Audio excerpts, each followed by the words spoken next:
ভয় কী জিনিস এই ঘটনাটা না আসলে হয়তো আমি আজ বুঝতামই না।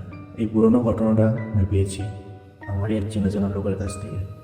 কিছু কারণের জন্য আমার নাম বলবো না, কিন্তু ঘটনার শুনে আপনারা ভয় পেতে পারেন। তাই ধৈর্য সহকারে কানে হেডফোন লাগিয়ে বসুন। আমি অর্জুন আপনাদের সাথে। আপনারা শুনছেন ওদের বাসা ইউটিউব চ্যানেল থেকে একটি ঘটনা। মৃতদেহ খেতে চাইল সে। বাজারে বসে আছে, বৃষ্টি পড়ছে, এমনি বেচা কেনা নেই, তার মধ্যে নামলো বৃষ্টি। সবজিগুলো মনে হয় আজ বিক্রি হবে না। এইসব ভাবতে ভাবতে একটা কাস্টমার আসলো। সে বলল, দাদা আলু কত করে কিলো? আমি উত্তরে বললাম 20 টাকা কিলো।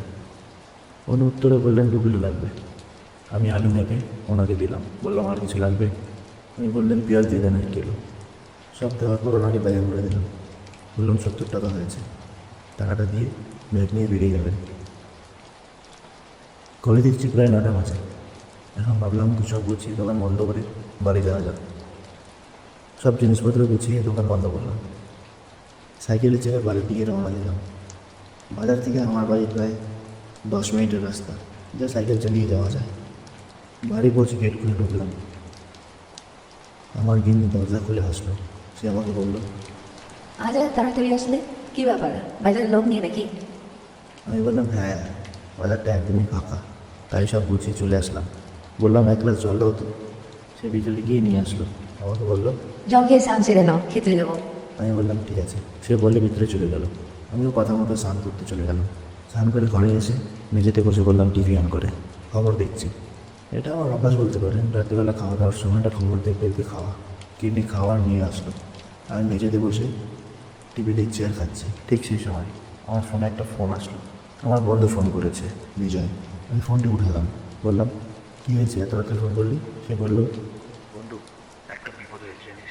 আমি বললাম কী বিপদ হয়েছে? সে বললো, আমার বাবার শরীরের অবস্থা খুব খারাপ, মনে হয় হাসপাতালে নিয়ে যেতে হবে। আমি বললাম কী বলিস, হঠাৎ কী হলো, কি আসতে পারবি? আমি বললাম চিন্তা করিস না, আমি কিছুক্ষণ পর চলে আসছি। ওই ফোনটা কেটে দিলাম।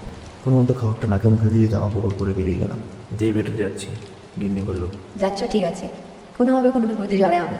আমি বললাম ঠিক আছে, তুমি দরজা লক করে থাকবে, কেউ ডাকলে বার হতে হবে না, আমি ডাকলে গেট খুলবে। সে বললো ঠিক আছে। আমি সাইকেল নিয়ে বার হয়ে গেলাম।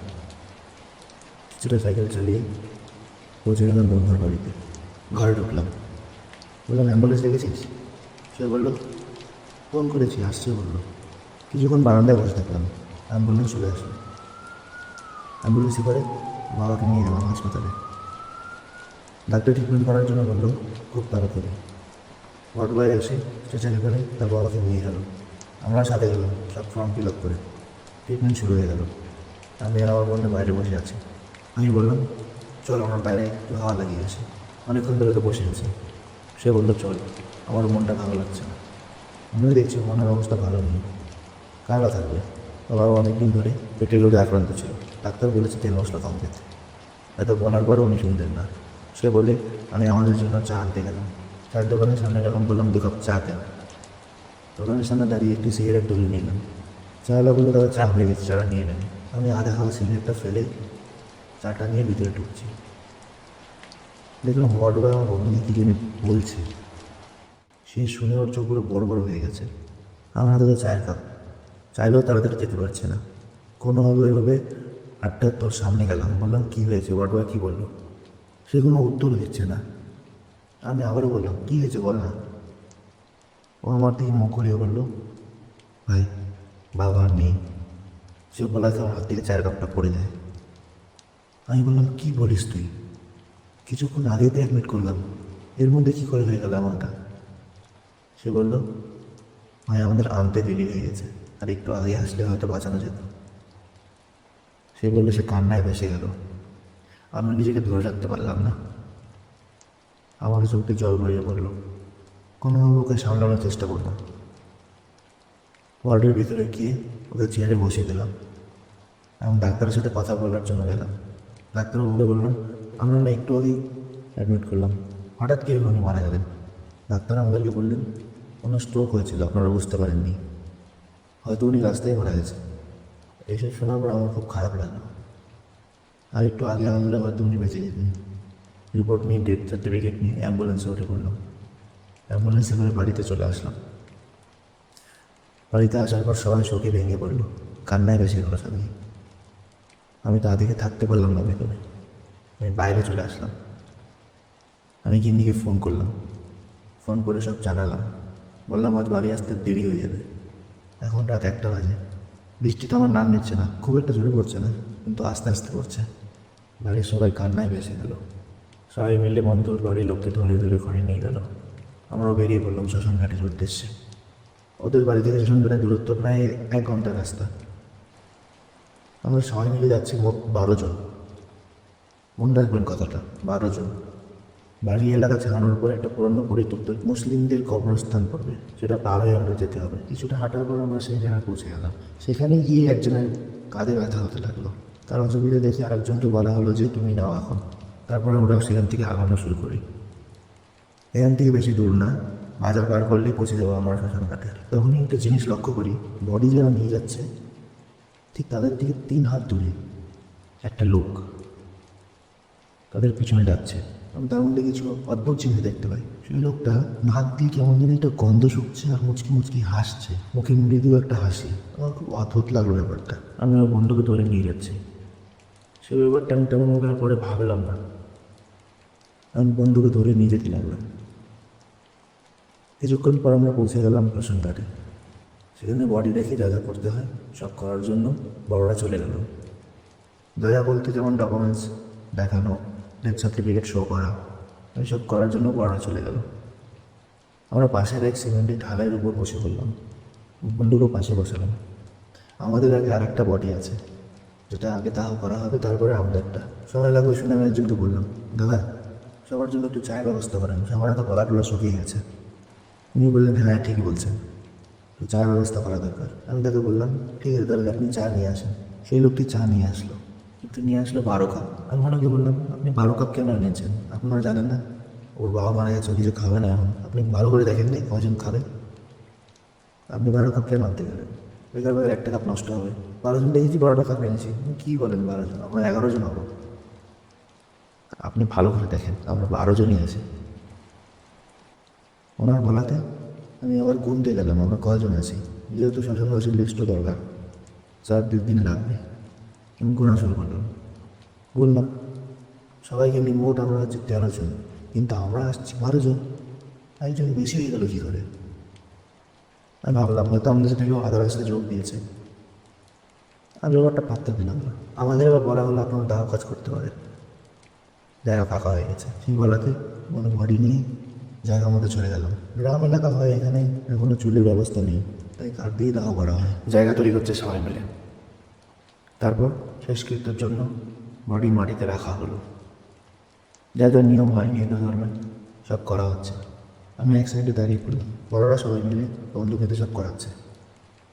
ঠিক তখন আমার নজর যায় সে ব্যক্তির দিকে। সে ব্যক্তি বলতে যে রাস্তায় গন্ধ শুকছিল, সে ব্যক্তিটা। সে লোকটা আবার কেমন যেন অদ্ভুতভাবে মুখ করছে, মুখে হাসি, আর জিভ দিয়ে বারবার ঠোঁটটাকে চাটছে। আমার দেখে খুব অস্বাভাবিক লাগলো ব্যাপারটা। আমি তার পাশে গেলাম। তার পাশে যেতেই একটা পচা গন্ধ আমার নাকে আসলো, যার সেই লোকটার শরীর থেকে আসছে। আমি তাকে বললাম কী ব্যাপার দাদা, আপনি হাসছেন কেন? এই যে উত্তর দিল সেটা নর্মাল একটা মানুষ বলতে পারে না। সে বলল বডিটা পুরানোর কী দরকার, চলেন আমরা সবাই মিলে ভাগ করে খেয়ে ফেলি। সে আমার দিকে মুখ ঘোরালো, কি অদ্ভুত মুখের আকৃতি, বলে বোঝানোর মতো নয়। আমি ভাবলাম পাগল হবে হয়তো, কী বলছে এইসব। আমি দূরে সরে আসলাম। আমার অদ্ভুত লাগলো ব্যাপারটা। শেষ কৃত্যে যা যা কাজ হওয়ার পর বডি শোয়ানো হলো চিতার উপরে। 2-3 মিনিট পর নামলো জোরে বৃষ্টি। বৃষ্টিতে তো আর দাহ করা যাবে না, তাই সবাইকে নিয়ে চলে আসলাম টিনদের বানানো ঘরের মধ্যে। বৃষ্টি কিছুতেই থামছে না। তাই বলছি কিছুক্ষণ আগেও দিকে বৃষ্টি ছিল না, খাওয়া পড়ার সময় কি বৃষ্টি আসতে লাগলো। তখন দেখলাম 3টা 10 বাজে, প্রায় 20-25 মিনিট পর বৃষ্টি থামলো। বাইরে বেরিয়ে দেখলাম ঠিকভাবে বৃষ্টি কমছে কিনা। বেরিয়ে দেখলাম যে বৃষ্টি কমে গেছে, দাহ করা যাবে। এই জায়গায় গিয়ে দেখি আমি সব কাঠ ভিজে গেছে, কেরোসিন তেল ছাড়া চলানো সম্ভব না। তখন সেই লোকটা আমার পাশে এসে বলে জ্বালানোর কী দরকার, চল না সবাই মিলে বডিটা খেয়ে ফেলি। এবার আমার ব্যাপারটা ঠিক লাগলো না। আমার মনে হচ্ছে এটা স্বাভাবিক ব্যাপার না। বড়দের মুখে শুনেছি পিচাসরা মানুষের উপরে এসে এমন ধরনের কাজ করে। বহুদিন আগে এমন একটা কথা আমার একটা বয়স্ক দাদু বলেছিল, শ্মশানে আগেকার দিনে বডি যদি রাখা হতো সে বডি পিচাসেরা খেয়ে ফেলতো। কথাটি মাথায় আসায় আমার আর ভয় লাগতে শুরু হলো।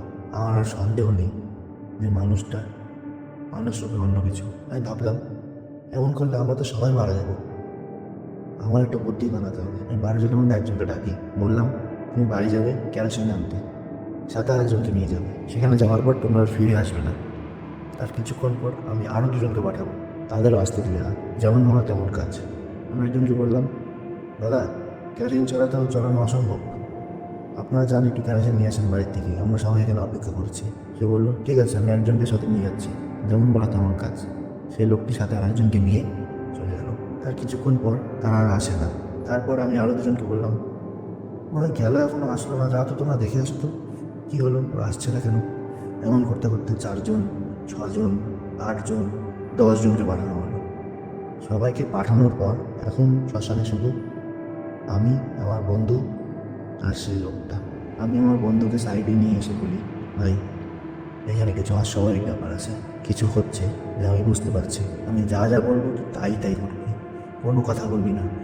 ও কিছু বুঝতে পারছে না, বলুন চুপচাপ থাকবি, আমি যা যা বলবো তাই বলবি। আমি তা বলেছি, তার সামনে গেলাম দেখতে সব ঠিকঠাক আছে কিনা। সেই মানুষটুকু পিচাসটা আমার পিছনে এসে দাঁড়ায়। তারপরে আমাদের বলে, সবাই তো চলে গেল, চল না 3 জন মিলে লাশটা ভাগ করে খেয়ে ফেলি।